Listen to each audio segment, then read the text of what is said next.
Good morning, students. In this video we'll see how to calculate the critical path for a given network diagram. Okay, critical path is the longest path we'll be having in our network diagram. So why this will help, how this will helpful means this will represent our entire project duration. The minimum time to required to complete our complete project is our critical path. So we have seen how to give the numbers and how to draw network diagrams in the previous videos. So in this video we'll see how to calculate the critical paths for a given network diagram. So for these type of activity on arrow network diagram, activity on arrow AOA network diagram, how to calculate the critical paths and all we'll see now. First, for the given activities we have to note down the durations.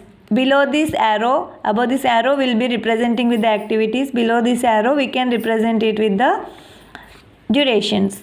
For the activity B it is 6, for C 3, D 2. From durations I'll be writing for activities, that's it, nothing new. So activity E will be having 4, for the activity F it is 8, for the activity G it is 3, for the activity H it is 6. For this calculation of critical path, we need to identify various paths available in our network diagrams. That means we need to start at node 1 from the starting point and we need to reach at last node. So to reach from here to here, how many paths available in our network diagram, that we need to identify, and based on that paths we can calculate our critical path. So for this network diagram I'll be starting with 1. So I'll be using this path 1 to 2, 2 to 4, 4 to 6, 6 to 7. So in that way I'll be writing my activities. For path 1 I'll be starting with node 1. So here I am having the activity A to C, C to F, F to H. That I'll be taking as path 1. A to C, C to F, F to H. This is path number 1. Next path 2. So from here if you observe, activity A will be having 2 arrows from it, and activity after completion of activity C again will be having 2 arrows. So we can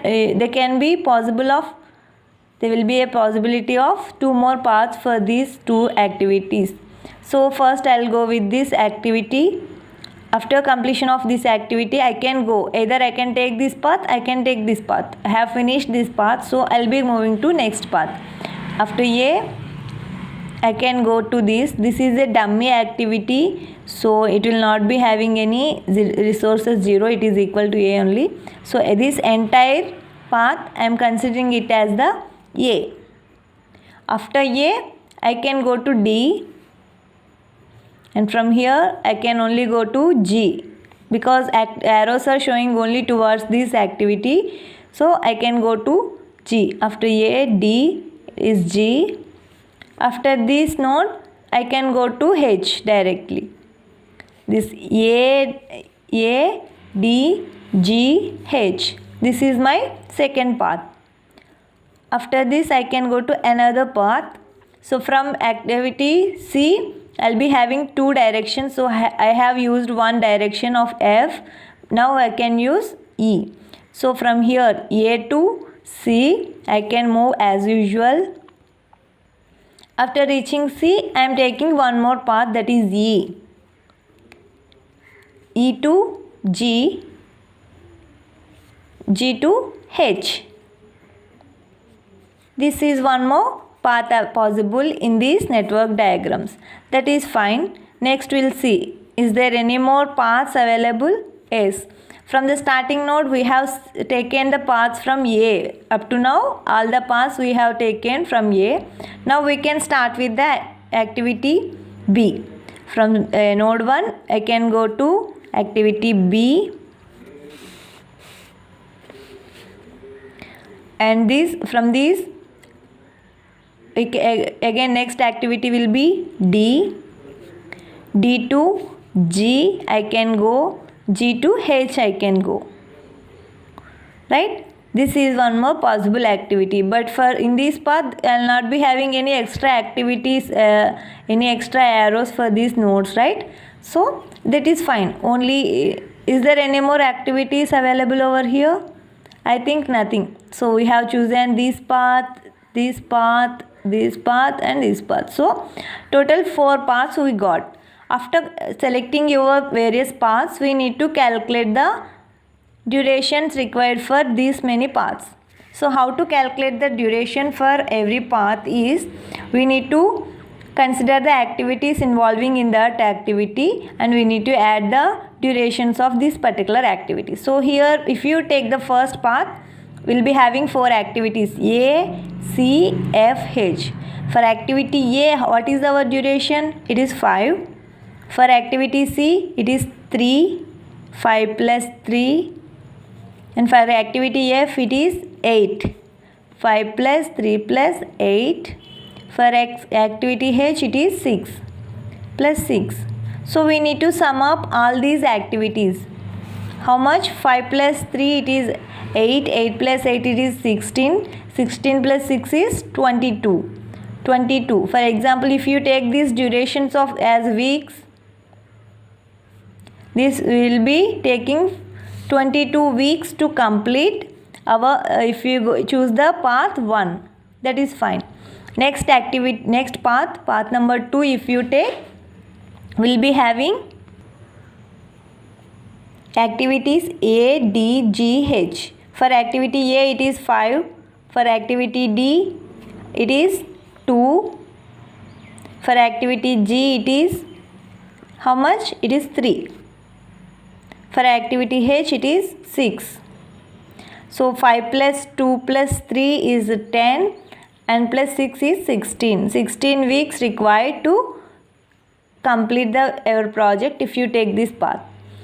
And next activity A, C, E, G, H. This path 5 plus 3 plus E will be 4 and for G it is 3 and for H it is 6.